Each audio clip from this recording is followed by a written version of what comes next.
meat and curry, I'm your man. Cause how we all lose it is a mystery. It's like the changing of our wardrobes from a dire history. But it's the one making us not stop. 50 kilograms is all we've got to drop. La la la la, la la la la la la la la.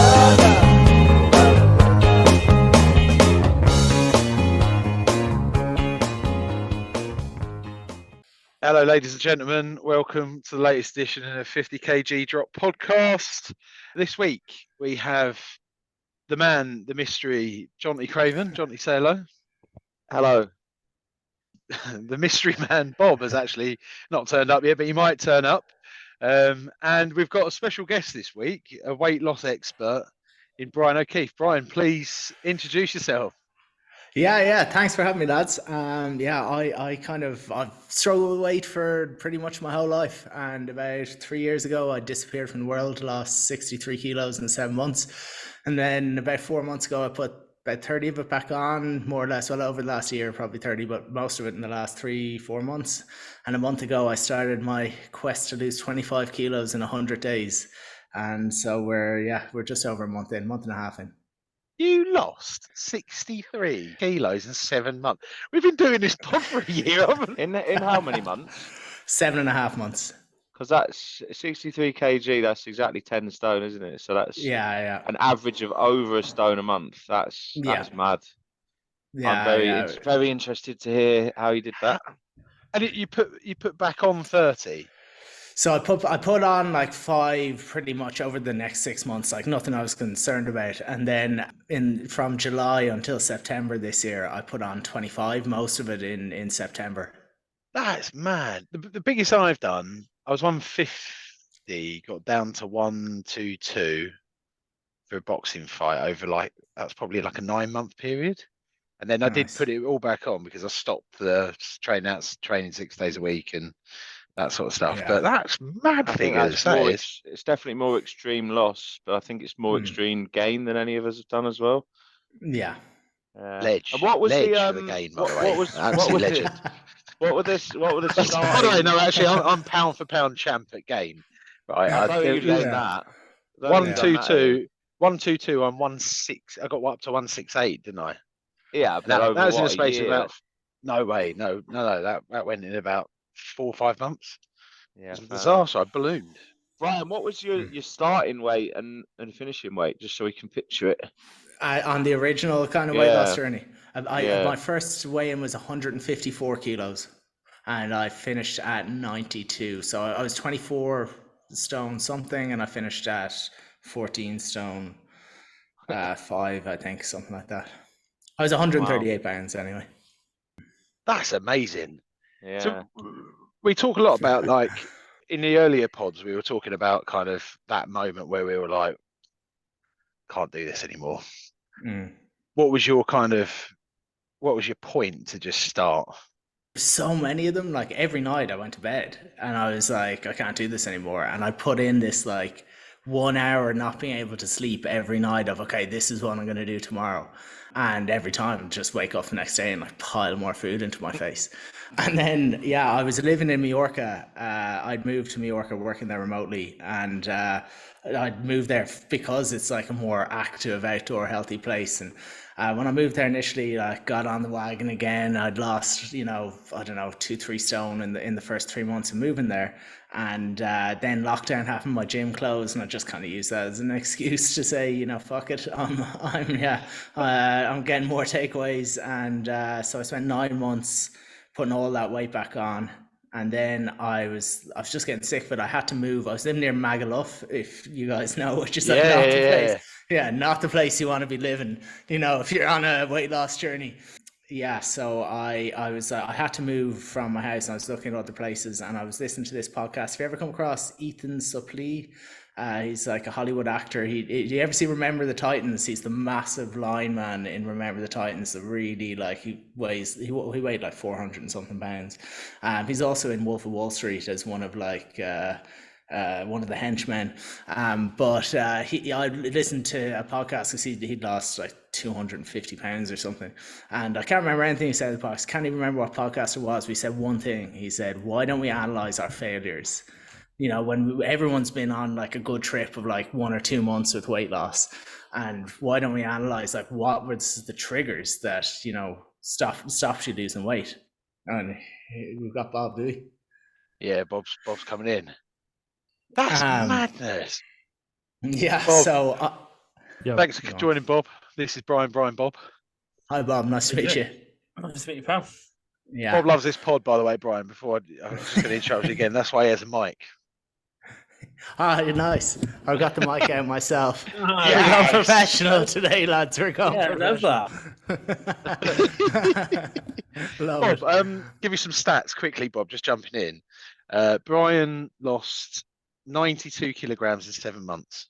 Is that right? 63. 63. My maths is bad. Oh, you got down to 92 kilograms. Yeah. I was 154 kilos and I dropped to 92 kilos in 7.5 months. So 63 kilos in just over 7 months. 7.5 months. How shit does that make you feel, Bob? Hang on. So you've basically done like 1.5 stone a month then. You've done pretty much 9 kilos, just shy of 1.5 stone a month. Yeah, I did 30, I think, in my first 2 months. I need to double check that, but like something crazy in my first 2 months. I lost 1 kilo last month. I lost 4.5. I thought it was a ledge. Yeah, but like I disappeared from the world. Like no one. I stopped working. I just disappeared into the wilderness. I didn't talk to any of my family or friends. I cut off communication with everybody. It was me and my dog living in the wilderness in Mallorca. And I just there was a local government gym, 20 quid a month, rust bucket of a place. And I just got to work. Just hammered it. So you mentioned a podcast, right? That was like the inspiration to make you say, I can do this, right? Yeah. And then you sign up to the gym. Did you have like a plan, or was it just like, fuck it, I'm just going to move? I listened to the podcast. It was, why don't we analyze our failures? That was the one thing that stuck with me from the podcast. And I knew what my failures were. It was like takeaway apps. That was number one by distance. And the other one was like, after I had a month or two, like good habits, I'd go on the absolute tear with my mates. And then it was takeaway that night. I'd like chipper kebab that night. It was takeaways the next day. And there's no way I was going to the gym on Monday, So they were kind of the two main ones. And then also my family, we all, anytime we meet up, we go out and eat. So they were the three. So I was like, okay, how can if I just exclude those failures from my life, and they're not possible to get in, I have to be successful. There's nothing else has ever stopped me when I've had good habits in place. And so that's what I did. That's why I moved out to the wilderness, Mallorca, no takeaway apps. Where I moved, it's a little fishing village, and for 6 months of the winter, you can't, there's nothing open. There's no, there's a one pub that's open, and that's it in the whole village, because everyone only goes to Mallorca in the summer, right? So and then about 5 minutes drive away was this rust bucket of a gym, and then the roads around my house is where I ran. And so moved out to the wilderness, called my family and friends. It was just before Christmas, and I'd also read David Goggins' book Can't Hurt Me, and I was like, okay, it's time to go from dark. And love Goggins. yeah. And so, because I'd always tried to make weight loss, as easy as possible, fit it into my life, as comfortable as possible. And Goggins' whole thing is got to get uncomfortable. And so I was like, okay, well, why don't I just try and get as uncomfortable as possible? And so, called all my family around Christmas. I'd already started about 2 weeks at this stage. I'd moved out, but I hadn't cut them off. And I called all my family and friends just after Christmas Day for New Year's. And I was like, look, you're not going to hear from me for a few months. And everyone thought I was batshit crazy. I mean, I am, I am. But, they didn't tell me at the time. They were super supportive, to be fair. But everyone behind my back they told me afterwards, everyone's like, is he all right? Has he even lost his mind? And you cut talk to anyone back home? No. I kept working for another month. So I cut them off at the end of December. Why I kept them working did you until the end. cut them off? I mean, they're not.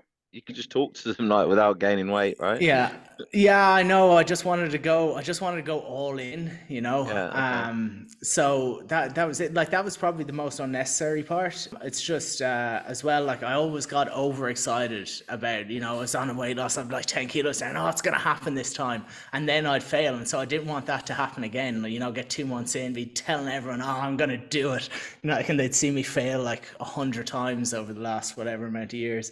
So I just didn't want that either. I just wanted to go away by myself with my dog and just, do it. It makes total sense, right? Because this is the bit that I'm trying to not do this time. When I got down to 122, I was completely sober, didn't go out once, ate clean, worked out 6 times a week, was boxing, that sort of stuff. Then I went back up to about 138. Then I went back down to 122 for the next fight. I thought, boxing's got to be the remedy. It's got to be the key. Then I went back up to 145. And then it was like, oh, I'll try and get back down. I got 138 for the last fight, and then it's gone to 160. And I was always battling this, like, me and my missus would talk all the time, just like that isn't living. Like you're not living like that. So I've been trying to find this happy medium with losing weight, which actually just means that the apps are way too accessible. Eating shit's too accessible, and I'm with our job. I'm kind of constantly out of my routine, so I can't really just stick to stuff. But love that Goggins. Just go away for 3 months, come back a new man. I love that, but I can't do that again. I'm trying to find a happy medium. What are you doing now? I know I've been watching your Instagram. I thought that was amazing. But is there like habits that you're now picking up that's going, this is just standards practice in my life. I have to do this to keep weight off? Yeah, so like, well, I'm trying to be a little bit more normal this time, you know, at least attempt to be. So, you know, I'm living with my girlfriend, so like, you know, we're going out for dinner, you know, once a week, but I'm still like, it's just all calorie controlled, or it's all calorie banked so that I can go out for dinner. And so she doesn't want to, you know, break up with me. And so that's the like, I'm trying to be there. I haven't had any alcohol yet. So what am I, day 46 or 45? I haven't had any alcohol yet, but I've got a wedding next week, and it's going to be my first bit of alcohol. And alcohol is massive trigger for me. So we'll see how that goes. Day 46 or whatever of what? Sorry. So over the summer, I put back on, like, I put 25 kilos on between July and September, but I've put on 30 kilos in total since I got down to 92. Right, so you know you're back. A bit more, actually. Yeah, 35. And your challenge on Instagram for the listeners, what is your challenge? Just so, because then no one will know it. Yeah, it's the quest to lose 25 kilos in 100 days. Same speed as what you did last time, right? Yeah, and I'm not exercising as hard. Like I lost my mind when I was kind of disappeared. I was exercising like 5 hours a day. Now, like some of that was like walks and stretching and all this type of stuff. But I was spending like an hour and a half at the gym and like, swimming for an hour, or like lengths, and like running. Like when I started, I could only run like 100 meters, like collapsing after 100 meters. But like ran a half marathon set just before I finished 7 months later, and just like I just went wild with the exercise. And so I'm still a bit like that in this journey. If you've seen any of the videos, like I'm still pushing it pretty hard, but nowhere near to what I was pushing it in the last time. What was your calorie intake when you lost the weight? Last time it was 2,200 calories for the first 6 months, and then I dropped to 1,750 for the last 5 weeks, just before I knew I was flying home to surprise my family and friends, and I flew home and surprised them. They didn't even know I was coming. That's the only reason I'm on Instagram, is because I recorded I don't know if you've seen it, but I recorded their reactions to the 10 stone loss, because hadn't talked to me, hadn't seen me, didn't know I was coming. I just showed up at the door. They wouldn't recognize you. Yeah, I did see that video, and there was a little tear to my eye. I thought, that's fantastic. That must have been an amazing feeling. Yeah, it was nice. Nice is an understatement. Yeah, it was amazing. One of the best. So what, like, to think of it in terms of, it's like clothes sizes, like what did you do? What was the difference when you lost that? I was 4 or 5 XL when I started, and one of the coolest things was I just kept the same clothes like most of the journey. I did go to like a Decathlon and pick up some 2XLs just for gym gear, because no one was seeing me, so I didn't need to have anything, nice. And so one of the best things was just the day or two before I flew home, I drove into like the city in Mallorca, went to a Levi's store, and I walked into the store and I was like, I need a pair of jeans, and she was like, what size are you? I was like, no, I've no idea what size I am. And she goes, I think you're a 32. And I was like, there's no way I'm a 32. I've never been a 32 in my life. Like 34, I think, was the best when I was like 15. And I tried them on. Now, they were tight, but they were like struggling my balls. But yeah, 32 was what I was. So that was one of the coolest. What were you in jean sizes before, like when you flew out? 44 or 46. Oh. Yeah, that's right in the wheelhouse, that is. Let's talk about the Goggins dark days, right? Because I love that man. I listened to him. I ran a marathon this year at 160 kilograms just from David Goggins. Same run. I just went for it. Yeah, I didn't complete Couch to 5K and then just went straight London Marathon. Let's go. With that going through my head the entire time, right? Goggins was literally the only reason why I was. There's a podcast with him on, just like, you're a disgrace, and I'm just like, I know I am. Yeah. Talk to me about these Goggins days in the gym. I want to know the darkness of it. Like, what were you doing? Yeah, so I was doing like a 6-day-a-week push-pull legs program in the gym, which was crazy at the start. Like I was doing way too many exercises, like it's just overkill. Then at least I know now. But at the time, I'd gotten a gym program back in 2013 that a friend of mine had gotten from like an Instagram lad, and he had sent it on to me. And so I was just doing that, and I like. As soon as I'd finished the gym, I would initially I just started with walking, and then a week after that started 6 days a week, and then of the gym, and then a week after that I started running and stretching, and then a week after that I started swimming. So I was doing 6 days a week weights, 3 days a week running, 3 days a week swimming, every day 45 minutes of stretching, every day hour and a half of walking. And so that's what I built up to over 5 weeks. And so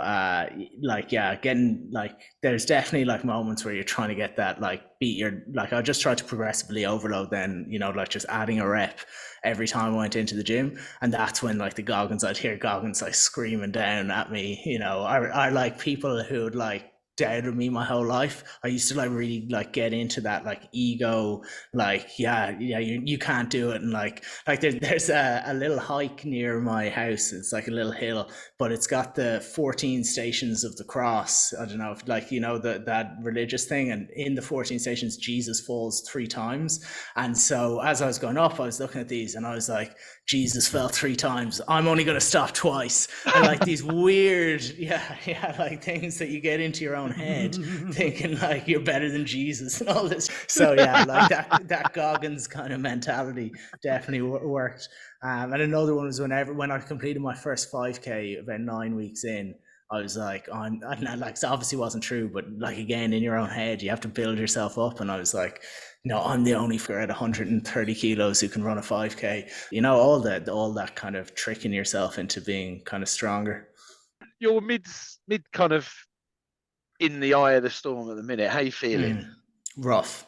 Like I was going to say to you at the start, you were like, this is a real relaxed podcast. I was like, fantastic, because I have nothing. I dropped it. I'm on 1,700 calories now, which like my maintenance is somewhere between 33 and 3,500. So like I'm in a ridiculous deficit, like stupid deficit. I've got a question for that. So I always got told that if you massively undereat, you can sort of permanently damage your metabolism for going forward. Is that a myth or not? You could, so there's definitely metabolic adaptation that happens. So definitely that does happen. Like I was actually talking to a nutritionist about this yesterday. He was under the impression it happens within 100 days, whereas I was under the impression it takes at least 16 weeks based on the research I'd read. So I'm waiting for him to get back to me, because he's like proper, like, BSc, like PhD in nutritional science. So I want him to check the research again before he comes back to me. But you'd have to undereat for 100 days before you'd impact your metabolism. Yeah, and pretty significantly. And then there's another thing, the caloric floor, where if you eat below that, which I'm pretty sure I'm in for my maintenance level, you start to lose you just use your calories on, like, your body uses your calories on certain functions that are essential. But like like, so I can only concentrate at the moment for like an hour or two of work a day.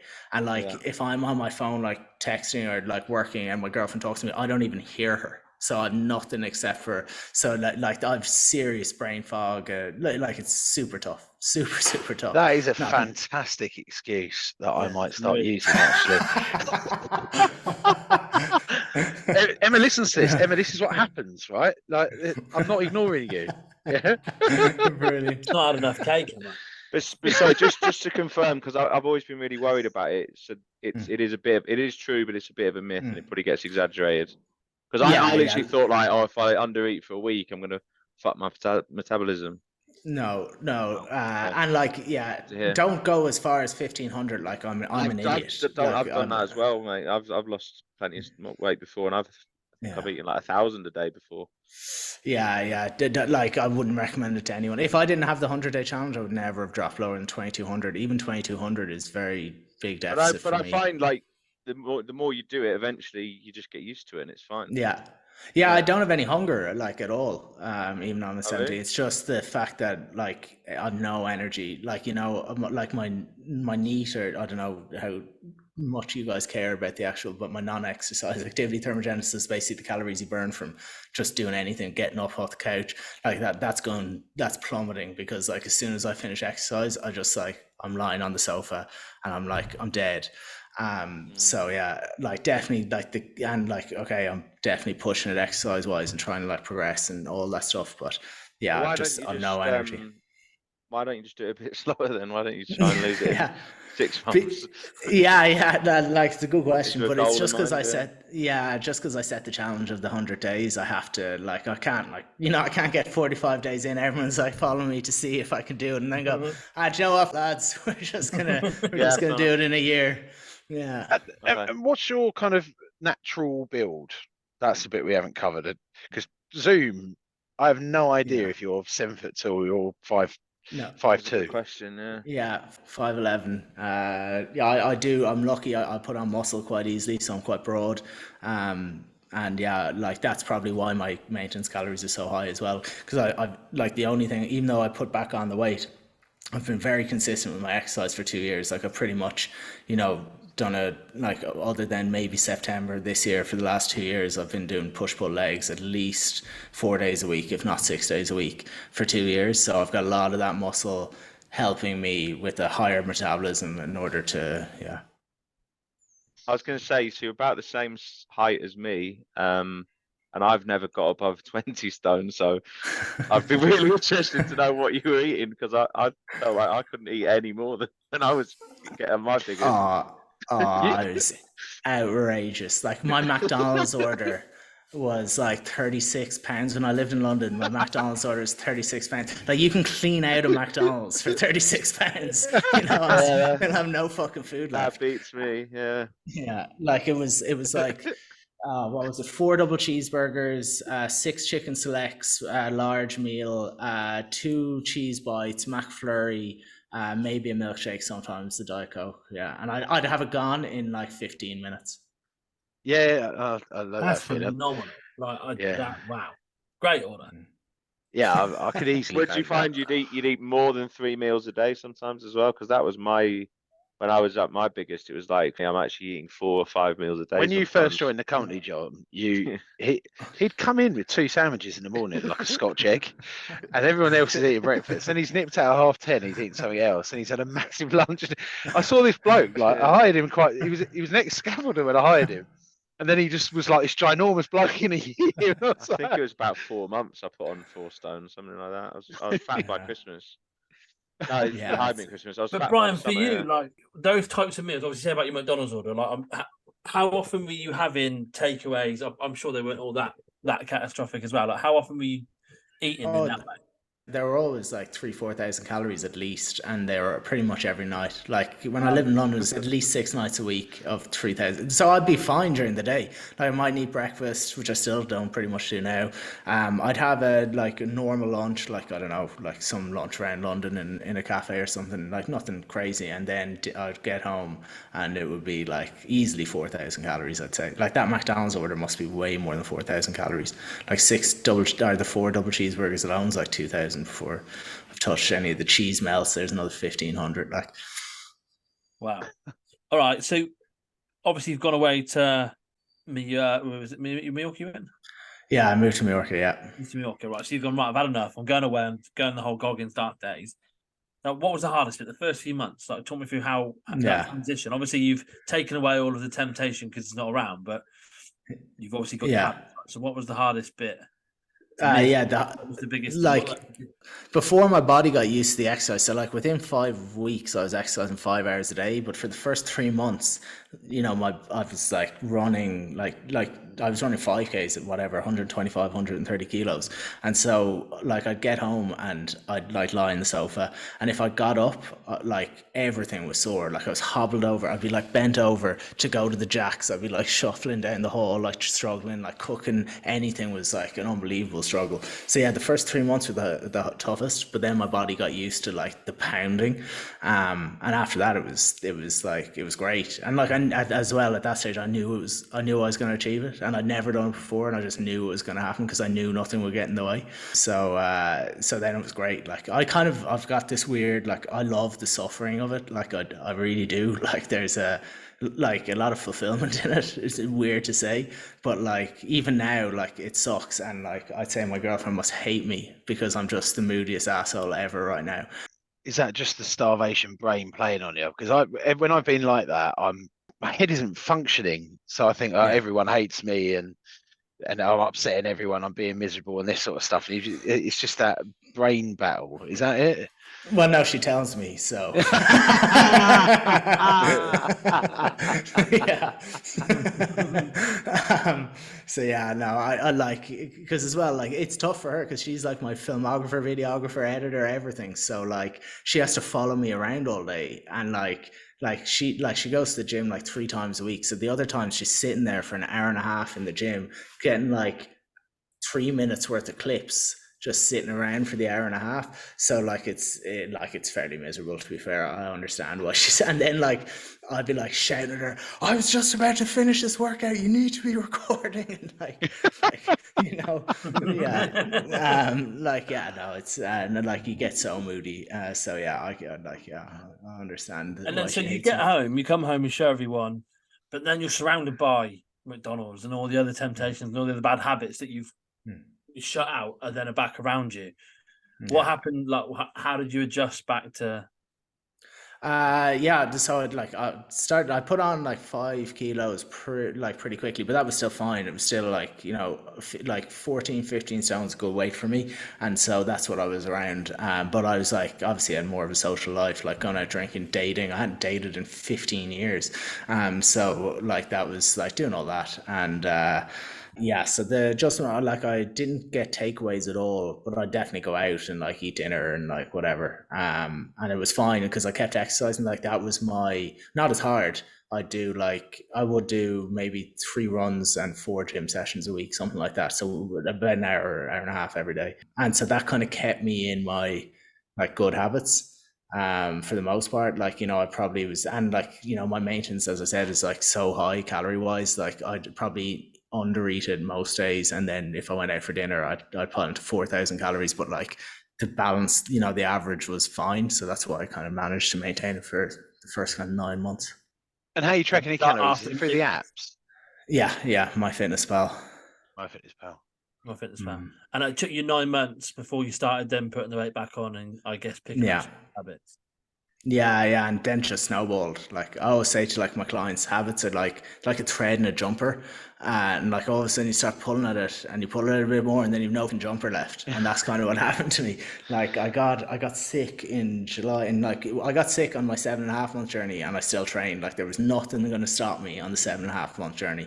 Like I had the flu, and I still like trained, but like obviously you kind of lose that. It's like you move in with your girlfriend, you move, like I left Mallorca, I moved to Marbella, like, work was going well, all these things, like you just get a bit complacent. And I got injured, and I was supposed to be running a marathon in September.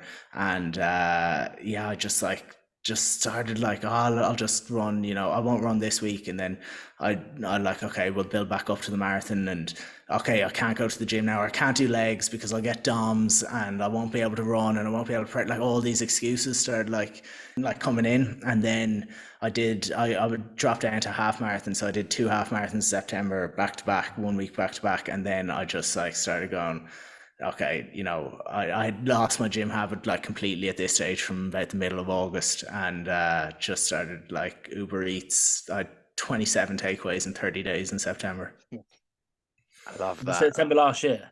No, just to like a few months ago. Right. Yeah. So you were like, right, I'm getting back in a habit. Let's just go back Goggins. Goggins is the voice that I need to hear.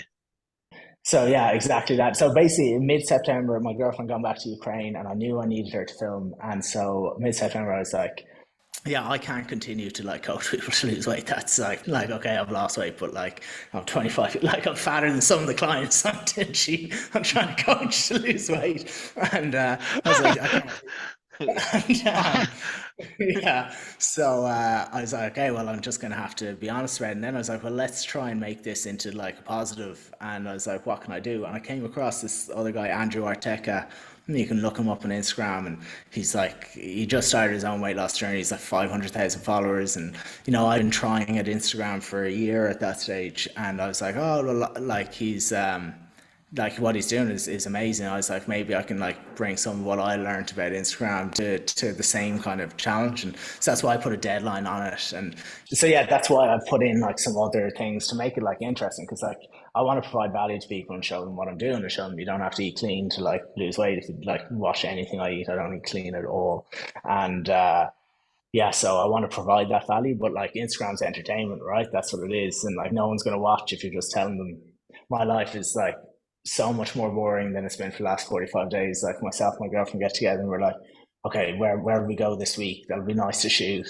And like, so it's, yeah, like it's real. Like we are going to these places and we are, but like if we didn't have this journey to do, we wouldn't be doing half the shit.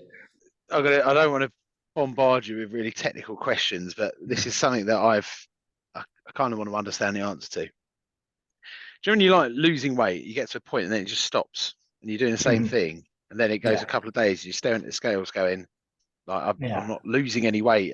This isn't right. What is that down to? Is there science behind that, or is that just like your body getting used to the amount of exercise you're doing, or what?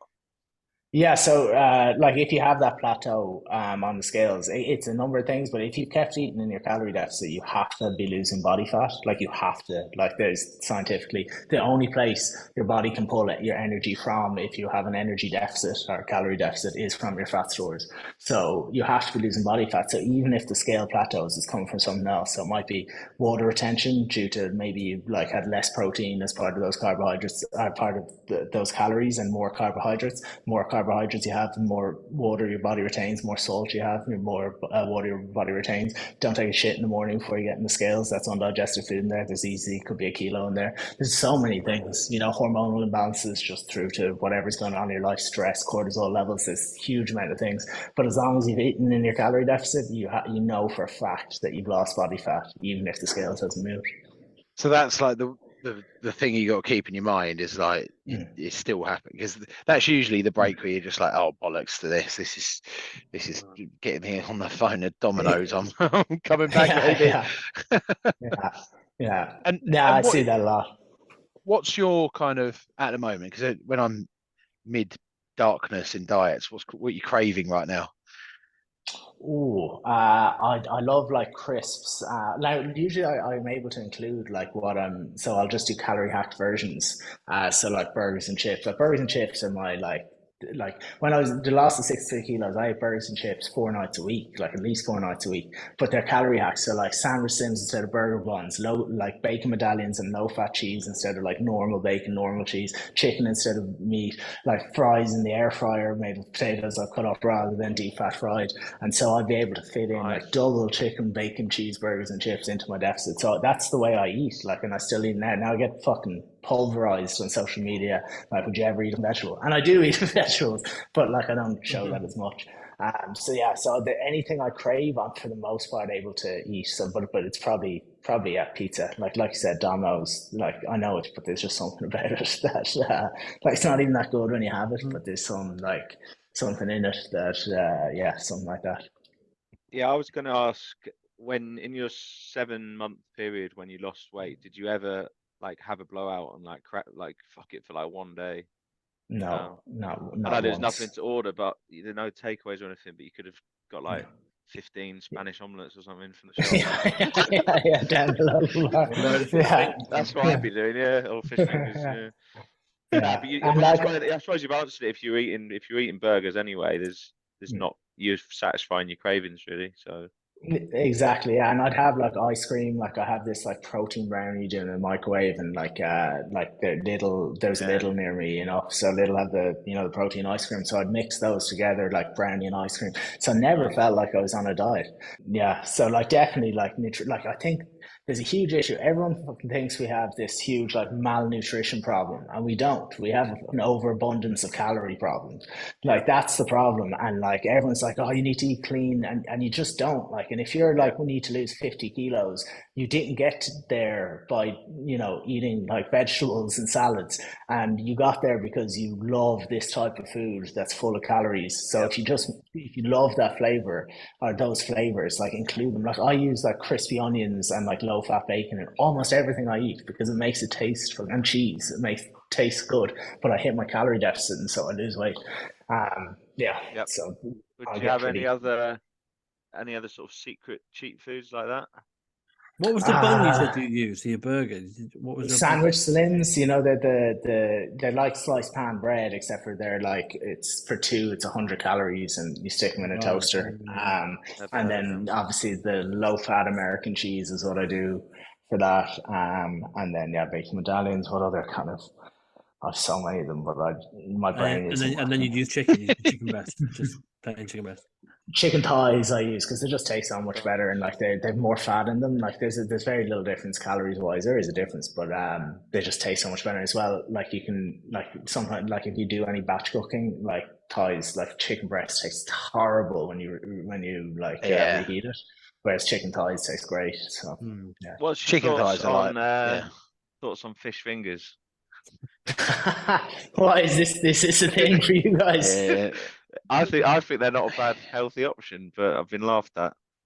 Like to be honest, I don't think anything is good or bad. It's the good and bad amounts. So like I've actually never checked the calories in fish fingers, mate, but such a I'm sure they're that's not that bad. They're that's not a that bad. beautiful They're answer. 60 each. Yeah, 60 each. I'm gonna out and buy some tomorrow. That's unbelievable. There we go. Yeah. John, he basically did a diet where he ate 20 fish fingers a day, 10 for lunch, 10 for dinner, and he's just like, just eat fish fingers. We had They're great hangover food if you just want to stick them in the oven.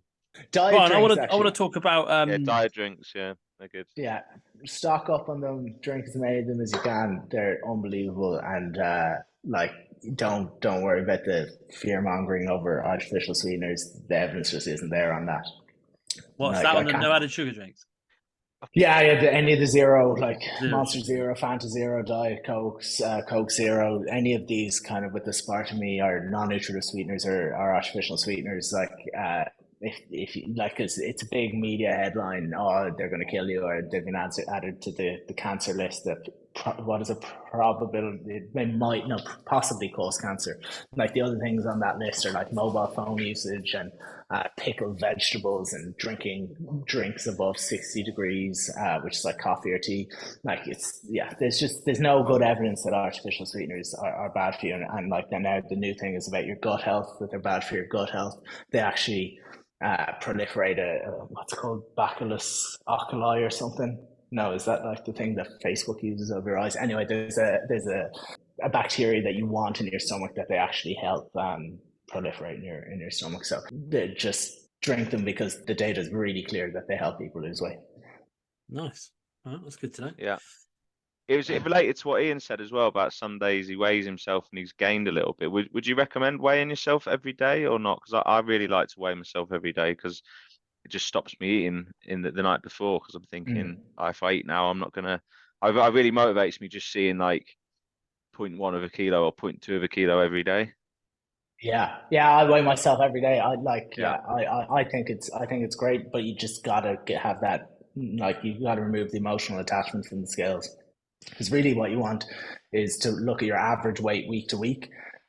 Because like you said, like you were saying that you might have 3 days where you just stay the same and you've eaten in the calorie deficit, or maybe if the day where you go up because you had extra carbs yesterday and you're retaining water and you haven't taken a shit. So like if you just weigh yourself once a week, you could have either a really good day where you've like high protein, no, like, and then the next, like, a really good day weighing in when everything's gone well for you in terms of like water retention and, you've gone to the jacks. And then the next week you haven't done that and you jump up, even though you've definitely lost body fat if you've remained in your calorie deficit. Yeah. So what you want to do is look at the average over the week and compare that week to week. And you're going to jump up like 40% of the day so far on this journey. Well, about a week ago when I checked it, I've not lost weight. I've gone up, and like I'm pushing it as hard as like it can be pushed, and like that's 40%. And I checked my first journey, and it, like, I was pushing it even harder, and it was 25% of the days I went up, so 57 of 228 days, and another about 20% I just maintained. And so all the weight loss came in like 55% of the days. So yeah, you just can't have the emotional attachment, but I do think weighing in every day is better. You just That's have really to interesting, make sure you don't That, have it. that actually makes so much more sense for our weigh-ins, the monthly average. Yeah, We definitely. we do a weigh-in once a month, right? And I smoked these two brothers this month, right? Nice. But if we I did thought do, you said it because was 4 kilos. smoked them, doesn't matter. I smoked them both. Okay. It's just a comparison. Yeah. Smoked them. I didn't smoke my personal goals. I think I got away with 2 weeks of gaining weight. But To be fair, but- 4 kilos is actually great weight loss in a month. yeah, I could do better. But I do think that's what we should do. We should get an average. So even if you miss a day, that's not really going to affect that average that bad over a month, is it?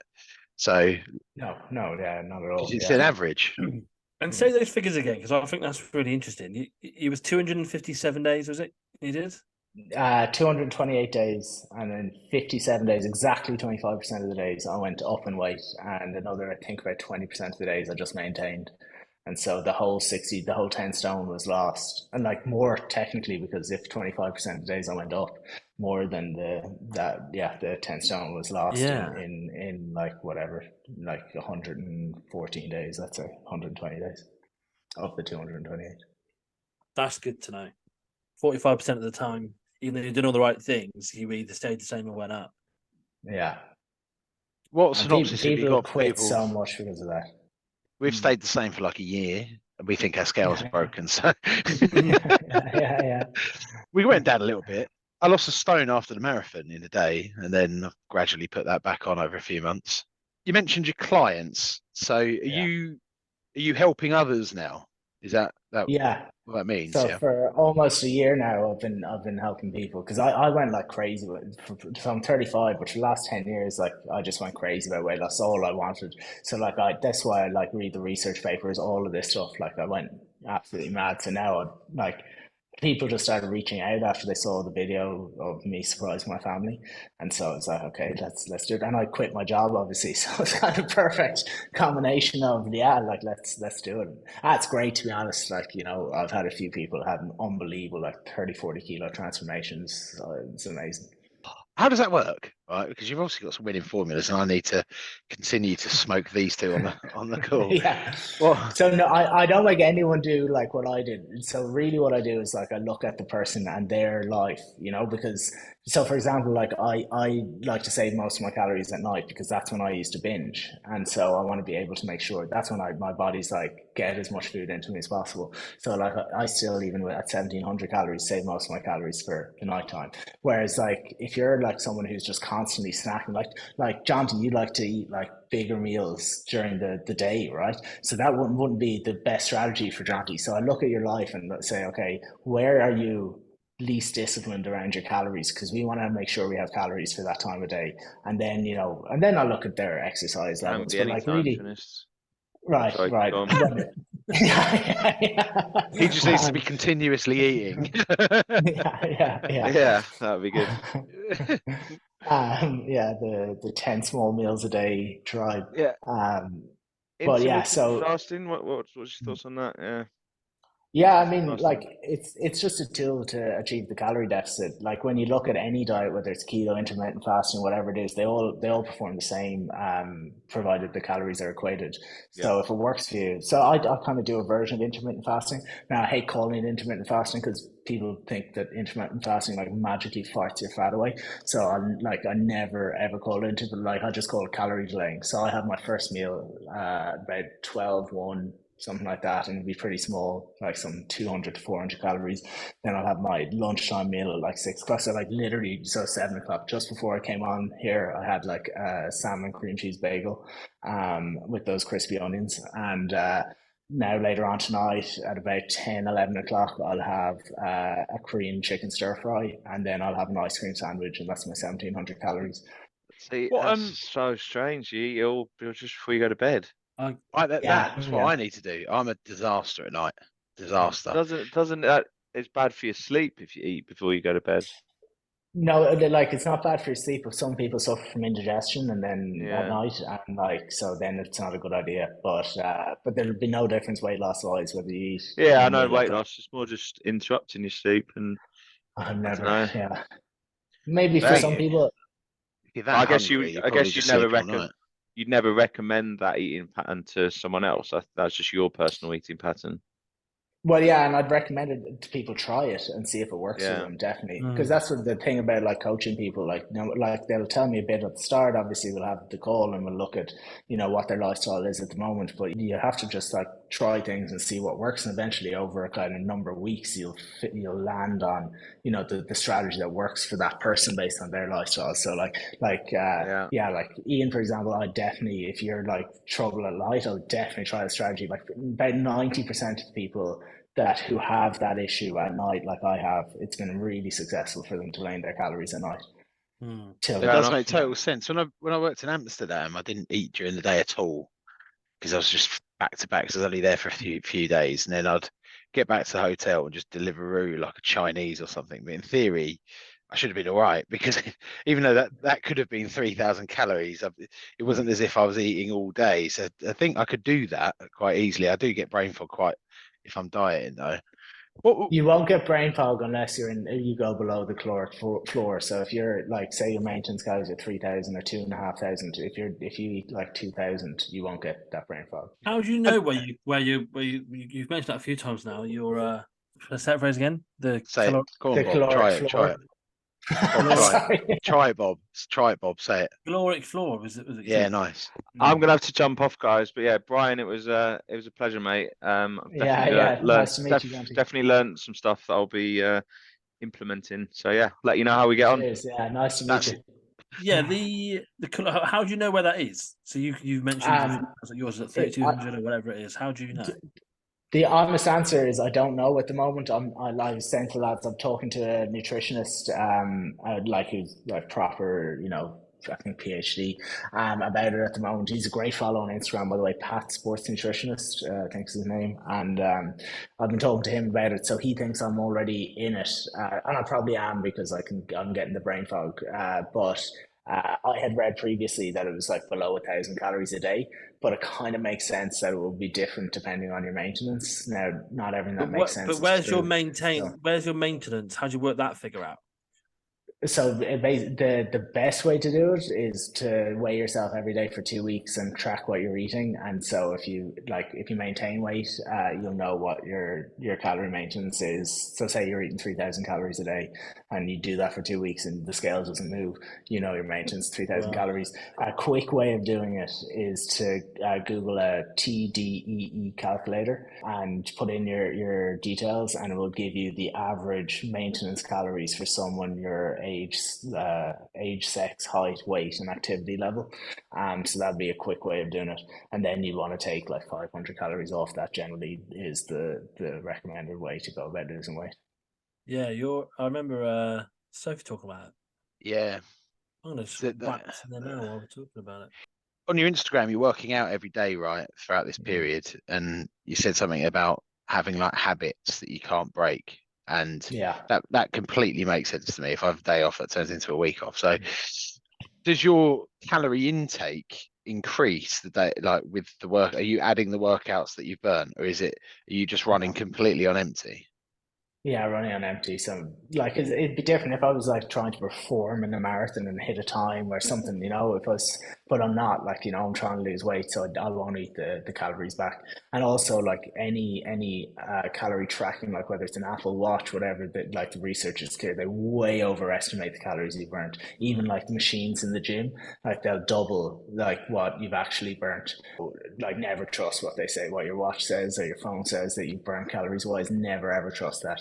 It's depending on the piece of hardware you use. It's between 30 and 90% off, and they're also prone to random errors. So you couldn't just say, "Oh, you know, it said I burnt 1,000 calories, but I know it's 50% too high, so it burnt 500, and I eat that back." You know, you couldn't even just do that because they just do random errors. They'll like throw in 100 calories out of nowhere that you've burnt. It's just incredibly inaccurate. So I just yeah, I just never eat back my calories ever. The calories burned from exercise. I ran a half marathon on 1,700 calories. Yeah, to be fair, I ate nothing on the marathon day because the gels, right? Yeah. We had a guy message in about them. What's the science behind a gel? Because that's genuinely the first time I tried them, and I was like running away, took a gel, and everyone's meant to be like, "Oh, you get this euphoric feeling." I was just like, "It's just made my mouth go dry." What is this? Yeah. They're not that good. Like, I mean, they're great for making sure you don't like bonk or something. But yeah, you're just trying to make sure that you're trying to replenish muscle glycogen. So I believe so, or liver glycogen, no, muscle glycogen. So yeah, you're just trying, like, as you use like the carbohydrates that are stored basically in your muscle glycogen from the last time you ate, your performance will drastically drop. So over the course of something like a marathon, which takes hours, you want to be replenishing that through these gels over time, so that you don't want to move into using your fat stores for a marathon, really. And so that's effectively, I believe, what's happening. Do you have any like other alternatives to that? Is it just sugar, for example? Yeah, yeah, like sugars, like these gels are like super popular because for the most part they just I think it's maltodextrin. I can't remember now. Like, it's not my area of, like, I work with people losing weight rather than people trying to perform. So it's definitely not my area. So I don't want to like say the wrong thing, but I believe it's maltodextrin is what's in it, and it's just a quicker way of getting it in versus getting in like eating a banana or something like that. No, I've will give you like potassium, and because you want your electrolytes as well. It's not just these gels. You want like salt, potassium, magnesium, because you start losing that through your sweat as you go. So there's a whole like area around performance. Definitely not my area. Like, I'm interested in it, but definitely not my area to tell people about. Do you know what was amazing when I was looking at your Instagram is we've run in the same part of Spain, right? No way. Where is that? Yeah. And so I went to Mallorca on holiday just after I finished the marathon, and Yeah. it's probably about 3 weeks afterwards, and my legs were still fucked. Like, they were still, my knees were not quite strong. That's what it felt like. Anyway, Mm.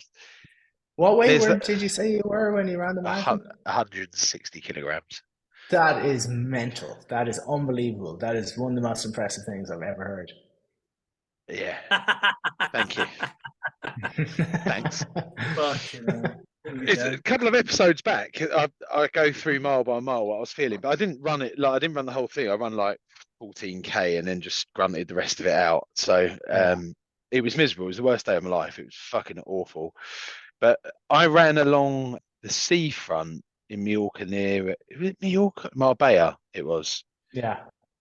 Port, is it Port Banús? No, before Port Yeah. Banús, along that wooden path that goes around the beach.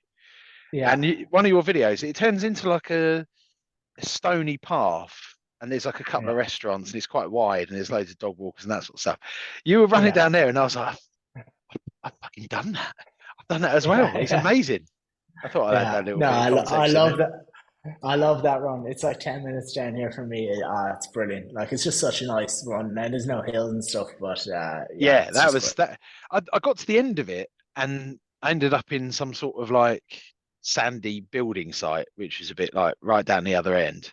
And I thought that would Yeah. carry on, but it didn't, because I just carried on running along the river. The river around the Yeah. sea. Yeah. That was amazing. I've watched on the pod. I thought I had to add that in there. It's incredible. Yeah, nice. Nice. what what's Spanish living like then? Yeah, I love it. Like I love it here. I've been like living in Spain for 3 years now. So yeah, it's like I just like so I live in London and like London's actually, compared to Ireland, London is closer to Spain in weather. Like you get so much more sun in London than you get in like in Ireland. And so I moved back to Ireland at the start of the very first lockdown. And I moved to the west of Ireland, which is just the worst part. And I remember opening up the weather app and took a screenshot of London, took a screenshot of where I was living, west of Ireland, and Mayo. And it's 9 days. It's like August. It's 9 days of sunshine in London and 9 days of rain when I was living. And I was like, I can't. Like, I just had like almost like a breakdown. I was like, I can't do this. I can't live in this shitty country. And like Ireland's great, but I just can't handle that weather. So yeah, I've been here 3 years now. Like it's glass. Like there's some things that are annoying, like people can't drive for shit, and every second day is a bank holiday and the supermarkets are closed. Like but and the mosquitoes. But like other than that, like yeah, it's great. I love it here. How's your dog handle the heat? Because you've got quite a big dog, right? What breed is that? Yeah, the Rottweiler. Yeah, Yeah. Nice. I've got a Yeah. little Cavapoo, and he can't Nice. handle the English heat. So Yeah, do you, yeah. do you just leave the dog in the flat most of the day and then take him out at night? Yeah, no, when I was losing the weight, she was out for the walks, for the hour and a half walks with me. But like she was struggling. Like she'd come in and her tongue would be like, hanging on the floor because she was panting. But she got used to it from that. She just chills out most of the time. Like she's just the calmest, like sweetest dog ever. Just asleep half the day. Yeah, that's class. So we've got a little segment sponsored by Ace Air Conditioning. You wouldn't have heard of them, but they're pretty famous in Bromley. Ace Air Nice. Conditioning, as you might know in Spain, air conditioning is not just for the summer to keep your house cool. It also can warm it up. Um, they got a segment every week that we've added in, and this is actually like Bob normally does this with Jonty, and it's 1-1 between Bob and Jonty of guess the calories, right? Right. But we're up against a pro, a man that's been using calorie Oh, counters for a long time. This could be the most that's, epic. I had no clue what was in a fish finger, so Now, I'm definitely not a No, pro. you do. you're talking yourself down. So we usually do it with like a really bad blowout. So last week was a pot of Pringles. Bob got that one. Loves Pringles. That's pretty good. So this week's, I know you lived in London for a bit. I'm hoping they're still in Spain. I haven't seen them in Spain, but we're talking a packet of hobnobs. Oh, Oh, the full one? Whole packet. Now there's 14 Oh. biscuits in there for a bit of context for you gents. are we talking But, chocolate covered or just plain oblongs? We're talking Yeah, chocolate great covered question. hobnobs. We're talking chocolate covered. Let me just They actually are the double check best that. as well. They are the best biscuit. Yeah. There's like they're so good. And in Okay. context, we're talking milk chocolate Yeah. covered, The not best dark. one. So, as you're the guest, Brian, we'll let you go first. Actually, we'll let you choose. We'll let you choose. Oh yeah, well then I'll go second because it's like is it The Price is Right or something where you just get 1 calorie more, one Yeah. calorie less? Okay, well, how about you write your guess down? Yeah, okay, right? let's write it down. Write your One guess second, down. I'm gonna have to write it on my phone. All right, 1 second. I've got my guess. 14 hobnobs. Magic Man Greg, you know what to do here. We want some suspense. Okay.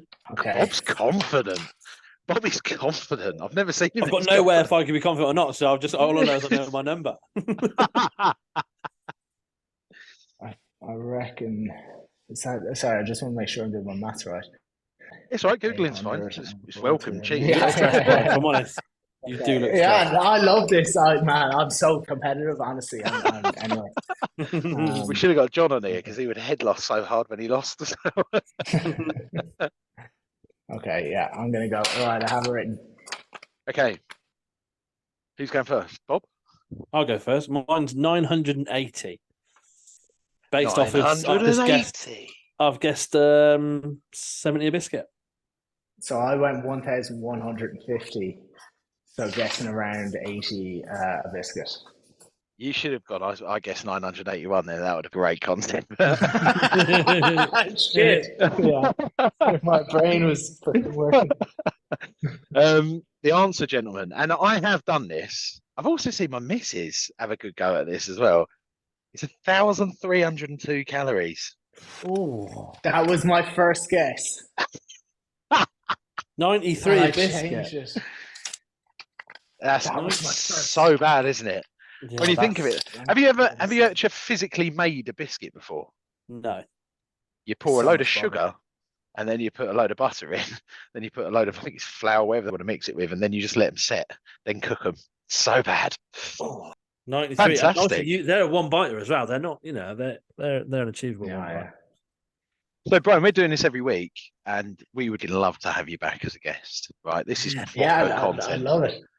Because- yeah, I'd love to be back.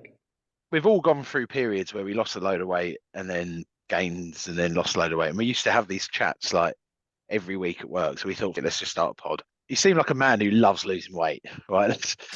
Yeah.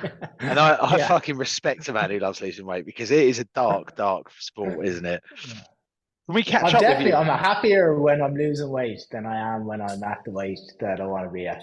I swear Which to is God, wild. that's not. Yeah. Which is I'm such much a like poison, that. though, isn't it? Love Like I dream of food, and I'm so happy when the food arrives. That's the bit where I'm just like, Yeah.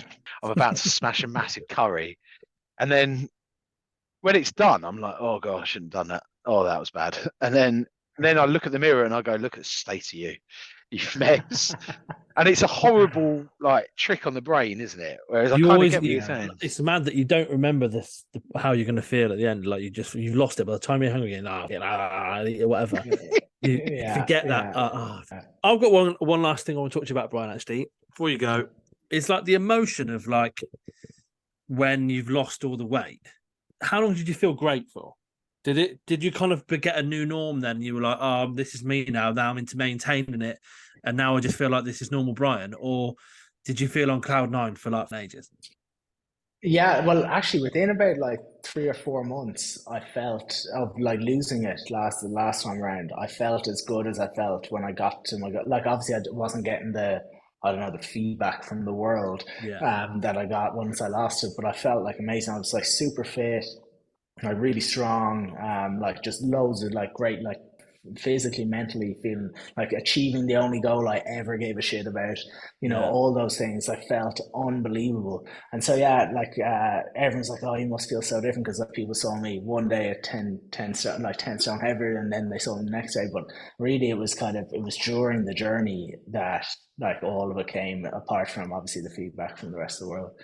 Was there any like at your biggest, was it all self, or do you know what I noticed, right? I went away on my honeymoon, and we stayed in this last like a week ago. I was in Mauritius, and we stayed in this like unbelievable hotel. But it was for like Instagram, like models or whatever the fuck they call themselves, influencers. Yeah. So they're all like taking photos in the fancy parts, but the food there was like crazily healthy. Like, I was there for an all-inclusive, all you can drink, that sort of thing.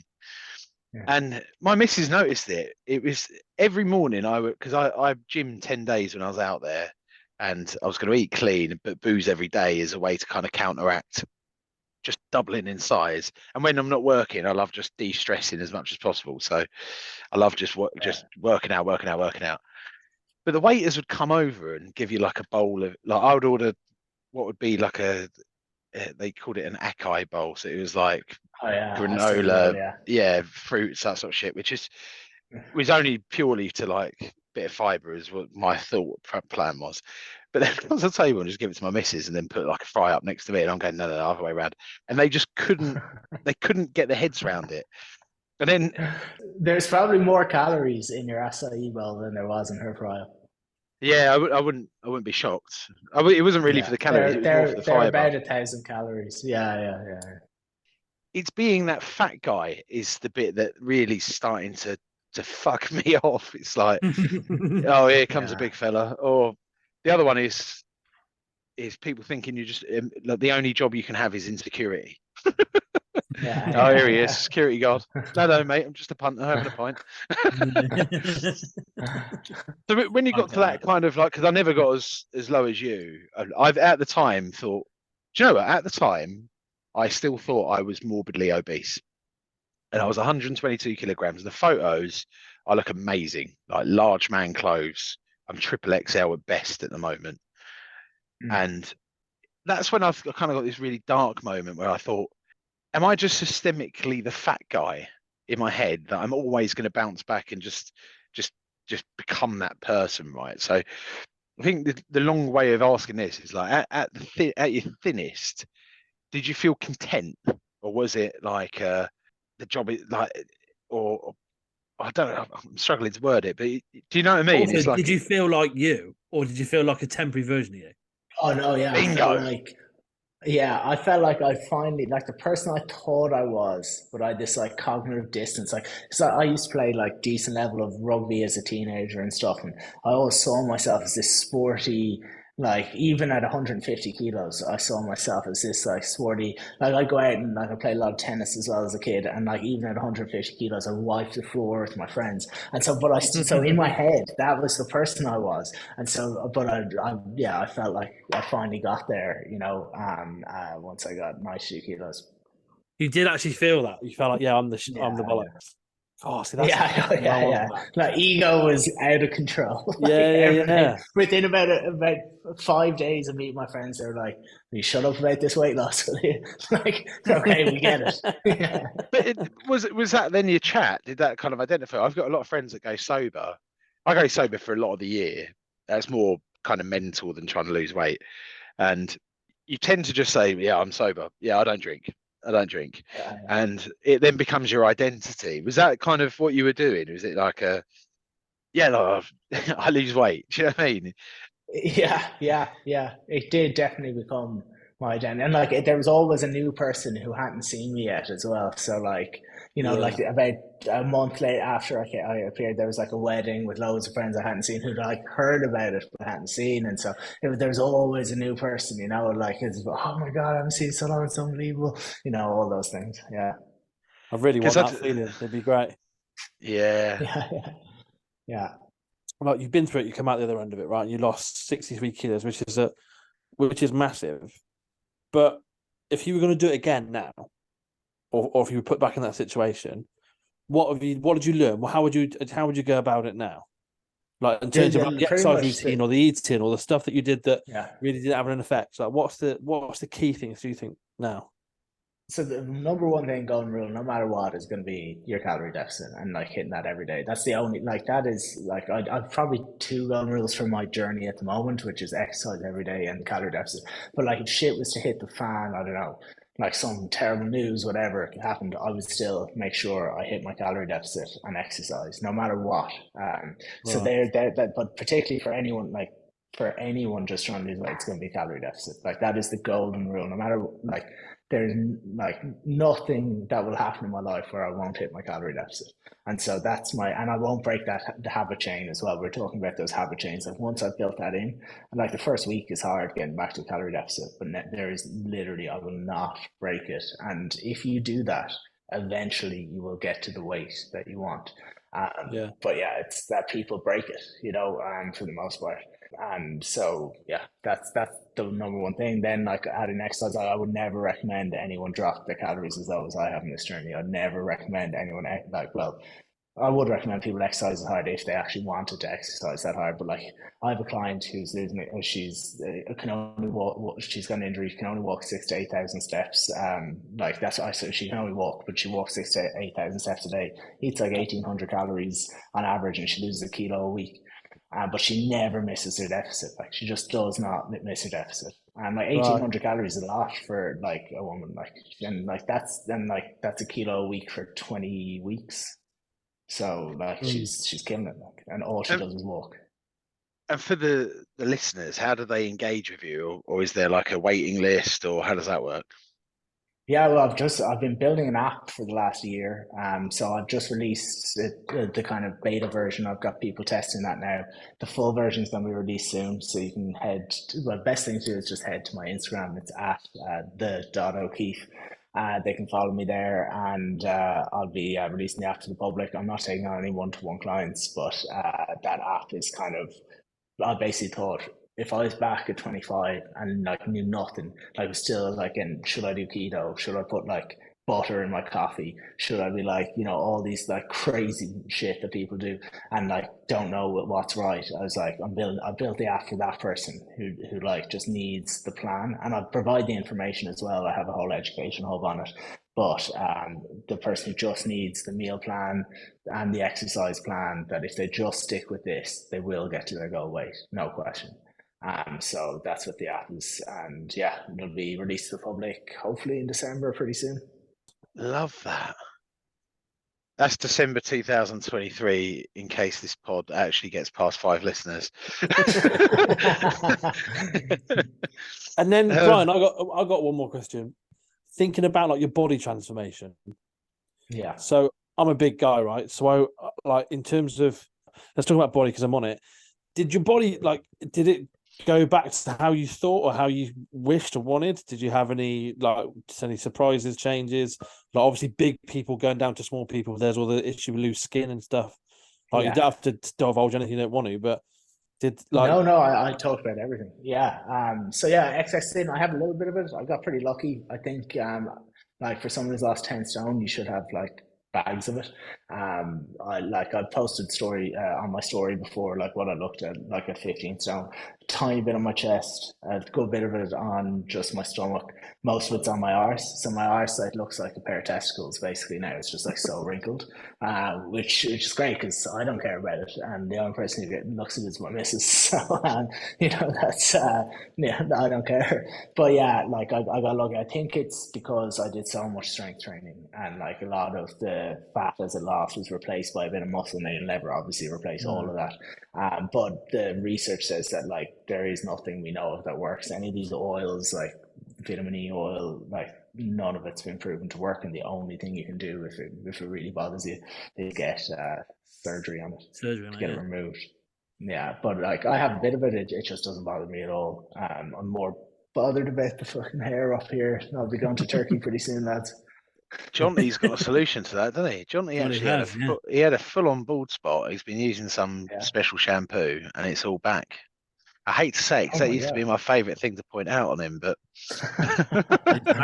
yeah. I've got loads of photos. I found a load of old photos of his bald spot on my phone. I thought I am an actual fucking wanker, and I've been winding this poor sod up for ages.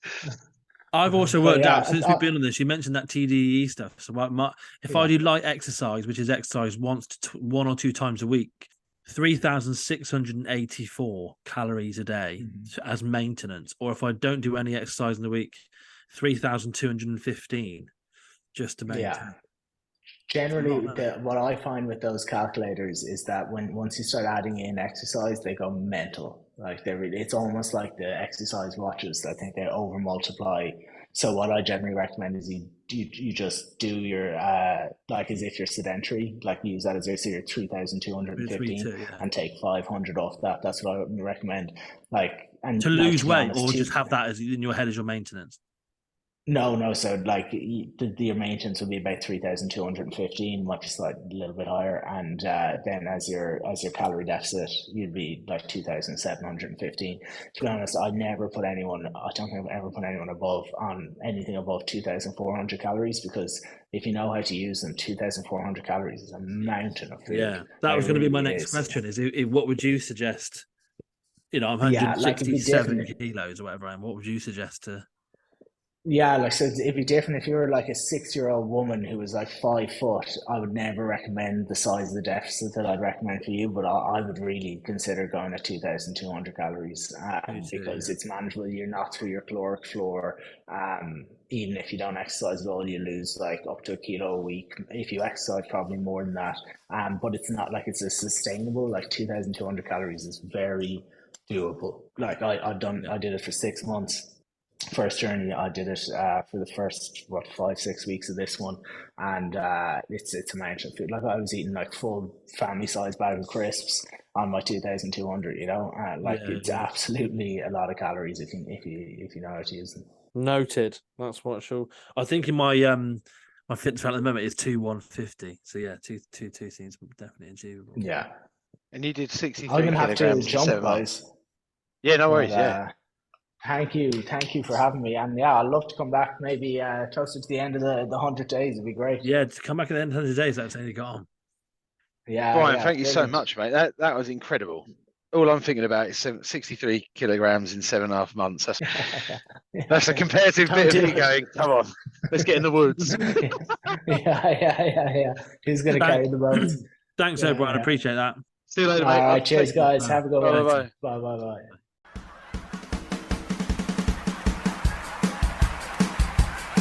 We've got some diet plans, health scans, sugar bans, fitness fans, PTs, injuries, laying off the Chinese, ball games, gym chains, protein gains and skin tight tops, and we ain't gonna stop until we hit the 50k. Drop, drop, drop, drop, drop, drop, drop, no excess fat, no FAT, no curry bag, no guarantee. Rough or buff, lean on me, we'll end up as fit as a pig.